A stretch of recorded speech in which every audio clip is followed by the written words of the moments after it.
Hoje, Donald Trump está completando 6 meses de mandato lá dos Estados Unidos. E para nos ajudar a analisar o que foram esses últimos 6 meses, está aqui com a gente o professor de Relações Internacionais da Unifesp, José Alexandre Rage. Professor, muito obrigado por estar aqui com a gente. Uma boa tarde.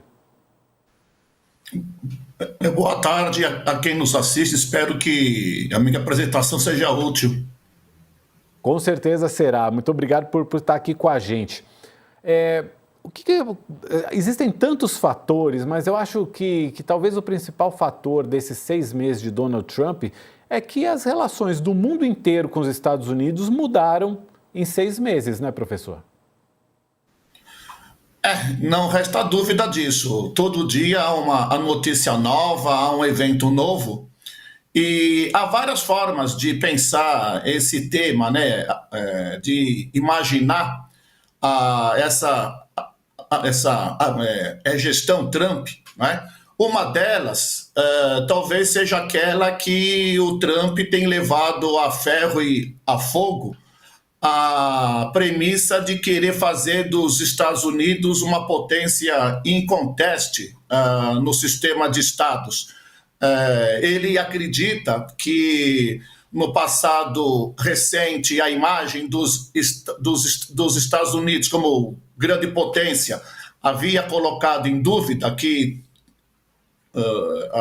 o mundo não mais estava acreditando que os Estados Unidos ainda eram a grande potência, sobretudo no período Biden.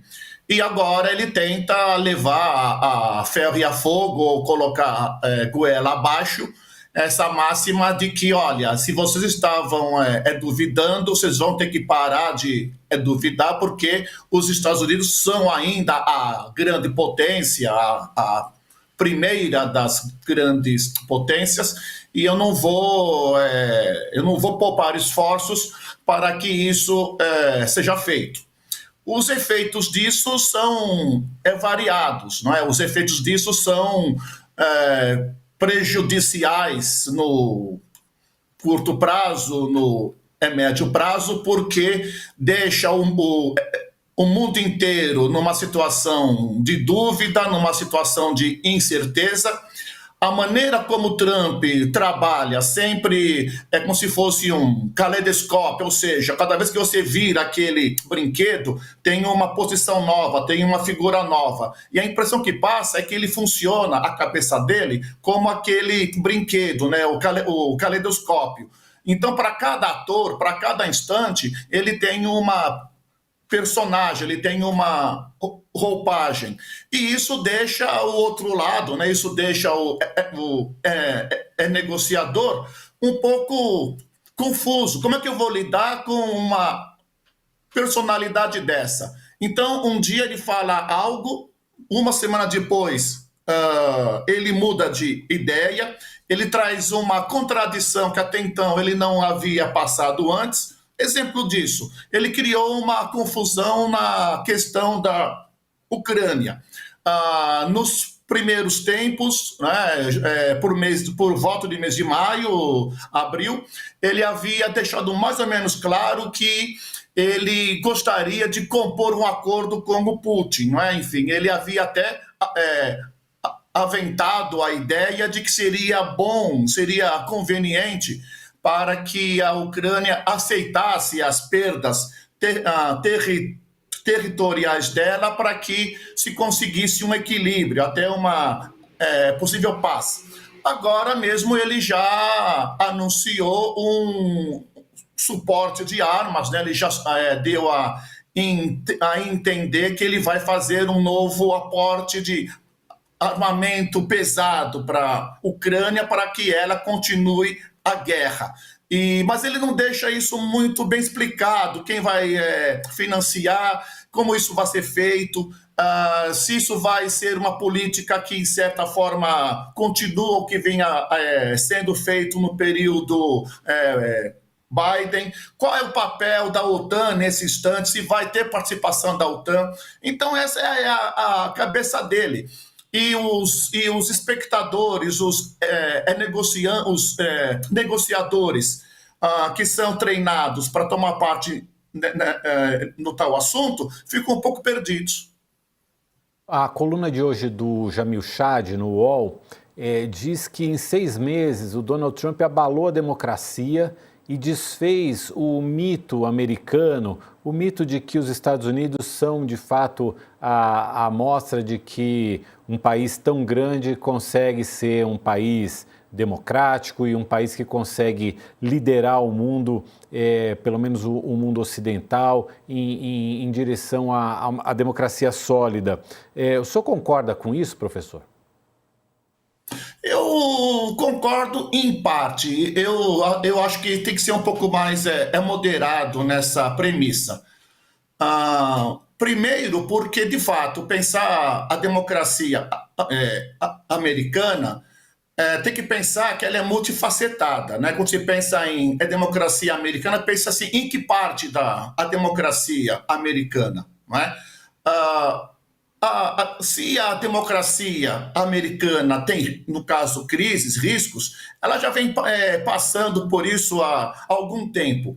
Não seria obrigatoriamente a eleição de Trump uma amostra disso.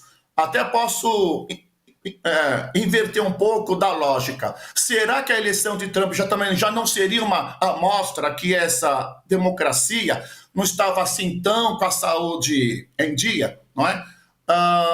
Será que do jeito que estava sendo tocada essa democracia nos últimos anos, será que ela também já não estava dando abertura para desgastes e certas crises? Ou seja, aí vem a eleição de Trump. Será que ele também, sendo um pouco alimentador dessa crise, mas ele também não é fruto dessa crise, não é? De fato, pensar em democracia americana é algo que tem que levar em conta que ela não é mais a democracia que a gente estávamos pensando como era nos anos 50 e 60, não é? A mudança em vários aspectos da sociedade americana também contribuiu para que o ideário de democracia também se alterasse um pouco, não é? Mas assim, mas eu também sou da opinião que ela é muito mais, como se diz, né, na linguagem atual, resiliente. Ela é muito mais dinâmica para poder sair desses impasses que a democracia entra. Por exemplo, nos anos 70, ela passou por um período de desgaste bastante forte. Vamos citar, por exemplo, o que aconteceu com a crise do governo, no caso Nixon, a renúncia daquele governo, um princípio de guerra civil americana por questão racial, não é? O problema que acabou dando em certos aspectos a tomada do governo Ford, a eleição por exemplo, dos democratas que vieram depois, tudo isso, de alguma forma, são testes da democracia, e eles se saíram bem. É que se a gente pensar a democracia como uma coisa ideal, aí realmente fica um pouco difícil, né? Mas eu não tenho dúvidas de que eles têm uma situação de superação que deve ser levada em consideração. Eu acho que a gente vai ter um teste interessante no ano que vem com as eleições de meio de mandato. Nesse momento, não há muito quem freie Donald Trump institucionalmente nos Estados Unidos. A gente vê algumas iniciativas da Justiça, mas a Suprema Corte, ela tem maioria conservadora, ela é mais ali afeita às ideias, ao ideário de Donald Trump. O Congresso, tanto a Câmara quanto o Senado, existe uma maioria dos republicanos. É uma maioria muito pequenininha, mas é uma maioria. Agora, esse quadro pode ser alterado no ano que vem com as eleições parlamentares de meio de mandato. Mais um teste para saber, um termômetro aí para saber a quantas anda a democracia americana, né, professor? Então, isso é um ponto que é interessante. Por quê? Porque há uma ideia no eleitorado americano e na boa parte da opinião pública que essa forma um pouco atabalhoada, essa forma um pouco rápida que o Trump tem de fazer as coisas, pode elevá-lo em descrédito ao eleitorado que o colocou no poder. Um exemplo disso, há uma ideia de que o Trump poderia entrar em contradição com o eleitorado dele à medida em que ele bota os Estados Unidos ainda mais em conflitos externos.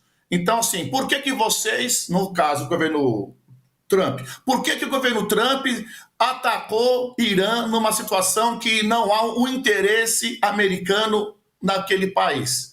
Por que os Estados Unidos se empenharam a ter uma posição tão afirmativa com Netanyahu, sendo que os Estados Unidos não precisam de ter uma posição tão destacada com relação a Israel?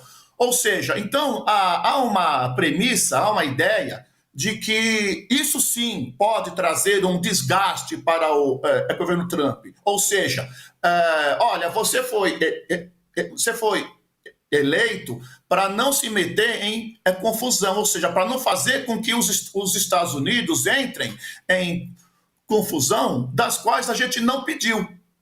E agora você faz isso, então a eleição de meio de turno pode representar essa baixa.